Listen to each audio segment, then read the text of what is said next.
let's start with the audio lessons that I've learned. And the reason that I've learned so many audio lessons is over the last couple of weeks, I have been editing, mixing, processing, and reviewing a live concert recording and video. And through that process, it is like I was drinking from a fire hose. It was like I dove into the deep end of a pool and then drank up the entire pool. So I wanted to share the information that I have gained to hopefully save you a couple of headaches that I wish I had avoided. The first lesson is fairly obvious to everybody. Studio mic technique and stage microphone technique are not the same thing for very specific reasons.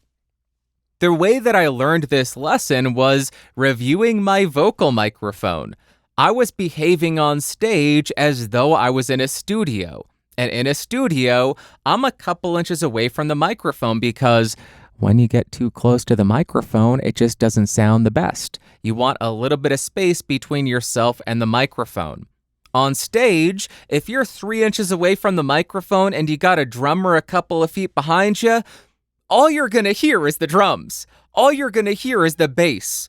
The signal-to-noise ratio is just completely and utterly destroyed. So if you want to do any kind of corrections, it's impossible. If you want to do any kind of edits, it is extremely difficult. If you want to avoid feedback, it's going to be a nightmare because you just got to crank up that microphone and you're just getting all the bleed from the drums, the bass, the guitar, everything else on stage. So on stage, your lips ought to be touching the grill of the microphone. And this is something I should have remembered because I did a comparison between a couple of handheld dynamics to see which one was best. And in that video, I did a lip test, which sounds very weird. A lip test, I put my lips against the grill of the microphone to see how they sound.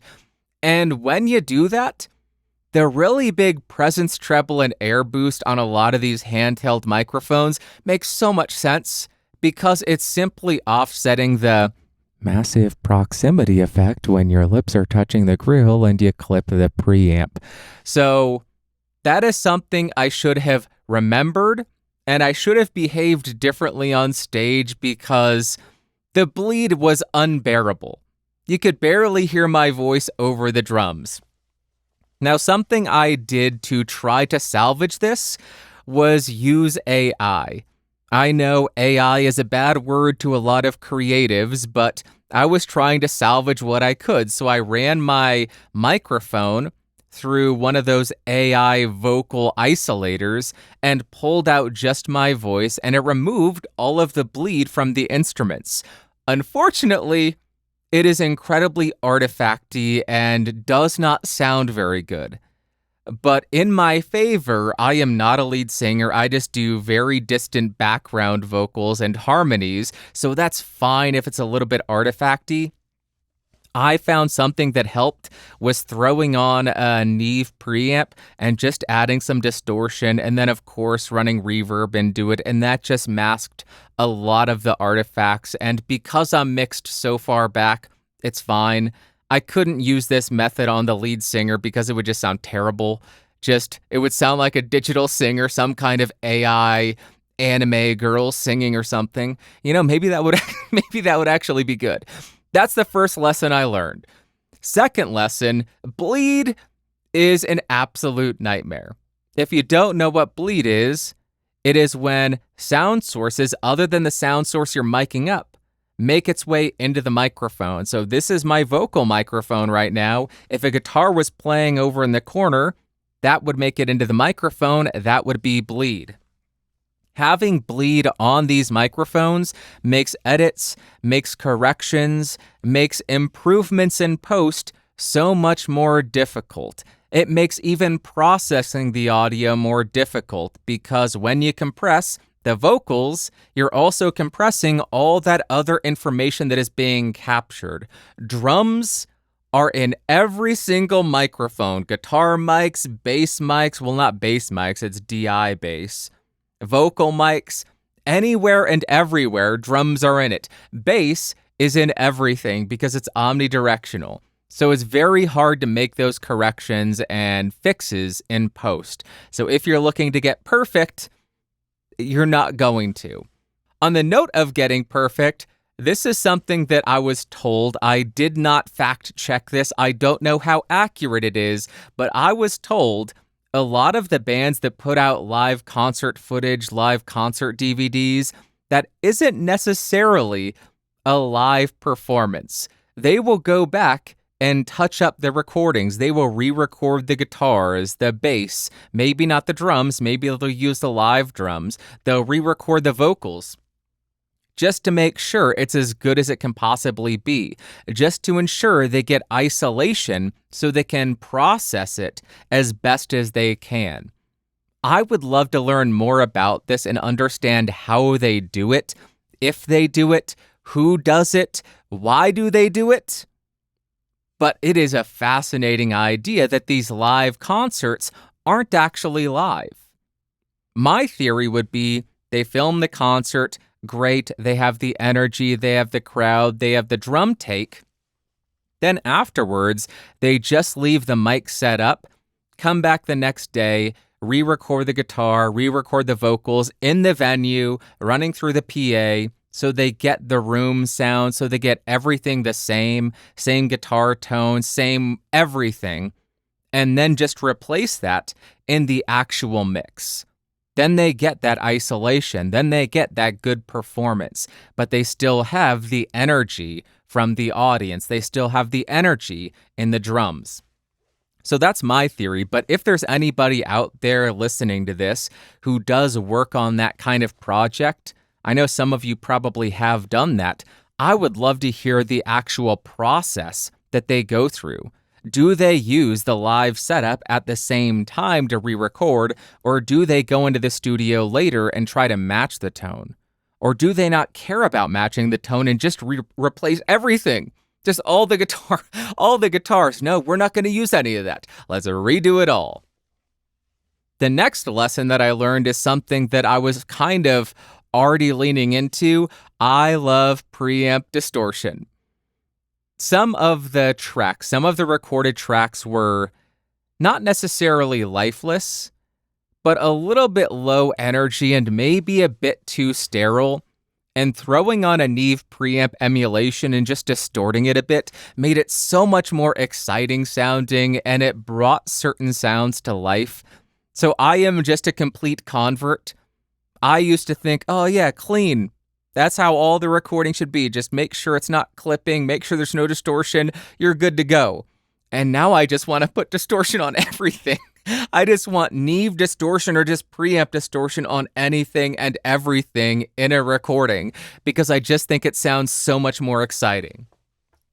Next is not an audio lesson that I've learned. I don't even know what lesson number this is, but this is concert video related. Having video with different FPSs is the bane of my existence. If you don't know what FPS is, that is frames per second.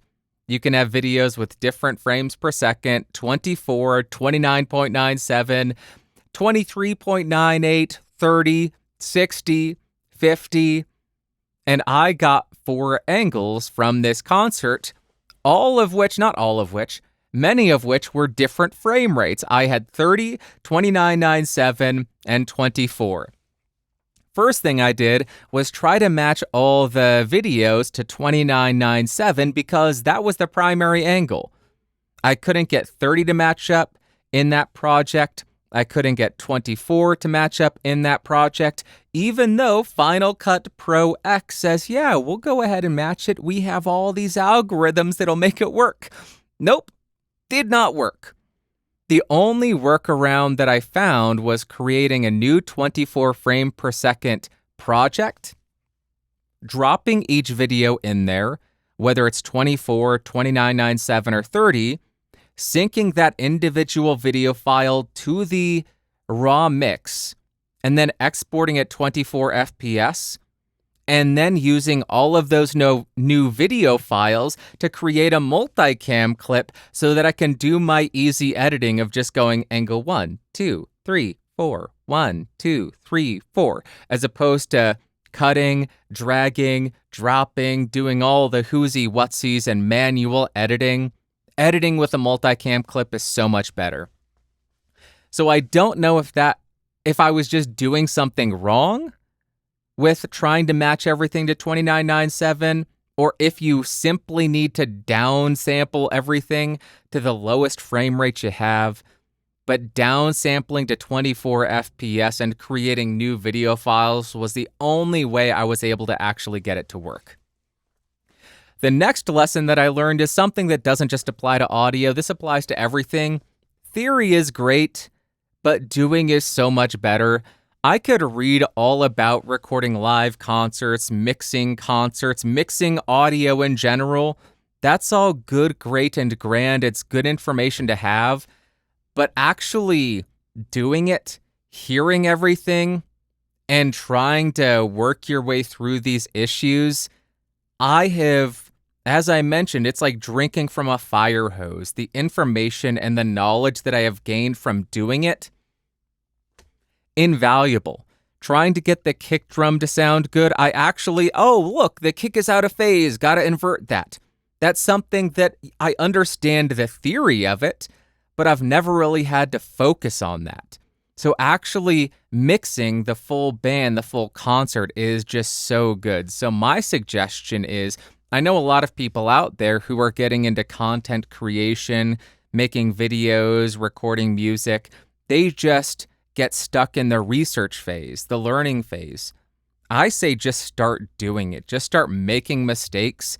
And as you make those mistakes, you will learn so much more than you would from just watching videos or reading. Of course, I'm not saying don't watch videos because I make videos about audio. So I'm not saying just completely ignore us, but doing is incredibly important, and I highly recommend just getting started. The last lesson that I learned has nothing to do with the concert, but it has to do something with being live. Last week, I was on the B&H Creator Roundtable with Tom Buck and Luria Petrucci. Unfortunately, I couldn't make it in person, so I had to call in remote. Thanks a lot, airlines. But what I learned, in the past, whenever I have done guest spots on podcasts, I have always made sure to record my audio and also capture the host's audio, and then send them those audio files so they can use them if they want, if they need, if anything went wrong. That is a good practice because sometimes issues happen, sometimes mistakes happen, sometimes there's a bad connection. This time, I did not do it. And there were some audio issues initially, and I really, truly wish I had kept up that practice. I am embarrassed that I didn't. This is an amateur mistake. I have raw audio from, I think, every single guest spot I have done, except for this one. And that is just embarrassing because I would have loved to have been able to send the audio files, the raw wave files, to B&H and say, hey, if you want to use this audio as opposed to the Zoom audio, feel free to do it because it's going to sound significantly better than the Zoom audio because Zoom audio has a very distinct sound. Even before we started, I went in and made sure all of the Zoom processing was turned off. I made sure I was using the highest quality streaming there, and still, it sounds like Zoom audio. I would have loved to have been able to send them that wave file and said, here you go. Here's my audio. If you want to replace it, cool. If you don't, cool. And I am incredibly embarrassed that I didn't do it. Amateur mistake. Those are my audio lessons over the last couple of weeks, and I hope that you can take something away from that. I have just been having so much fun, just actually doing stuff and not just talking about it. I love what I do. Just getting to nerd out about music. It's so much fun. Just recording. How neat is that? This is the best thing ever. Best hobby in the world, man. I am a lucky duck, just rocking and a rolling.